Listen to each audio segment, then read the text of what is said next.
Salut les passionnés, bienvenue sur vaincrelapageplanche.com. Je vous retrouve comme chaque jour dans le cadre de ce défi, une vidéo par jour pendant un mois. Vous me posez toutes vos questions et je vous réponds en vidéo.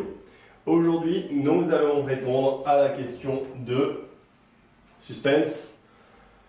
Antoinette HF.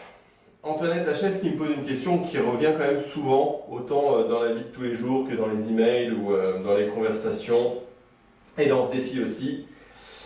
La question est: bonjour Antoinette HF. Bravo pour ce nouveau défi, merci. Ma question est: est-ce qu'un nouveau livre est en projet? Si oui, j'aurais hâte de le lire. Bonne journée. Merci, bonne journée à toi aussi. Et ça me fait plaisir de savoir que tu as envie de lire mon nouveau livre. Je sais que tu as déjà lu le premier, donc ça me fait très plaisir. Et est-ce qu'un nouveau livre est en projet?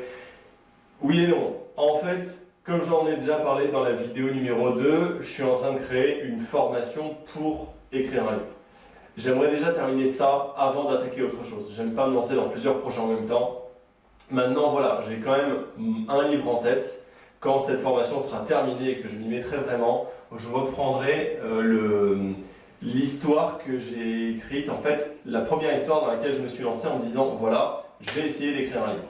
Cette histoire-là, dans laquelle j'ai réuni énormément d'erreurs, comme le fait de ne pas faire un plan suffisamment travaillé, le fait de me lancer dans une histoire qui risque de prendre peut-être 500, 600, 700 pages, donc quelque chose de beaucoup trop gros, surtout pour un premier livre. Donc j'ai vraiment pas l'expérience, en tout cas au début je ne l'avais pas, peut-être qu'aujourd'hui je l'aurai, mais ça me demandera encore une fois un gros challenge, mais je pense que ce serait plus accessible quand même.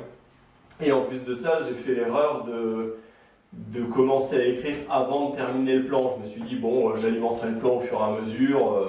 Bref, je m'y suis un peu mal pris dans la construction du scénario.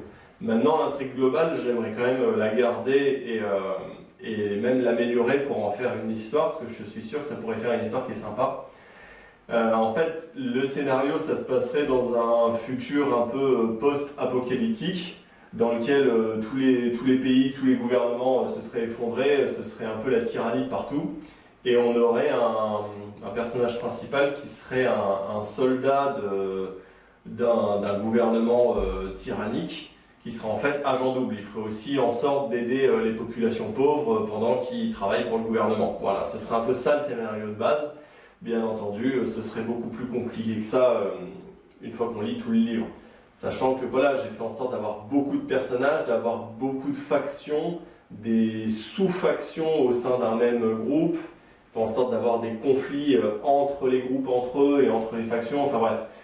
Tu l'as compris, j'ai fait quelque chose de beaucoup trop... J'ai envisagé quelque chose de trop compliqué. C'est quasiment un truc aussi complexe que Game of Thrones, alors que j'ai absolument pas le niveau pour réaliser ça. Donc peut-être que je le simplifierai un petit peu pour réussir à le faire complètement. Mais voilà, l'idée ce serait ça. Ce serait de faire cette histoire-là. J'ai pas d'idée exactement de nom d'histoire. Enfin, j'ai une idée, mais elle a changé plusieurs fois, donc je vais pas la donner parce qu'elle risque de changer encore. Même chose pour le nom du personnage principal. J'ai eu plusieurs idées d'affilée et à chaque fois, ça a changé. Donc voilà, c'est pas encore clairement défini. Mais pour te répondre, c'est ce projet-là qui viendra dès que je me remets sur l'écriture d'un livre. Ce sera sur celui-là, c'est une certitude. Voilà, j'espère que ça répond à ta question, Antoinette, j'espère que c'est clair et j'espère que c'est utile pour tout le monde, les suggestions que je donne au passage. Comme d'habitude, je vous retrouve demain dans le cadre de ce défi. Je vous attends dans les commentaires, vous n'hésitez pas à me poser toutes les questions, tous les problèmes que vous avez sur l'écriture et je vous réponds en vidéo comme aujourd'hui. Je vous dis à demain 20h. Salut à tous!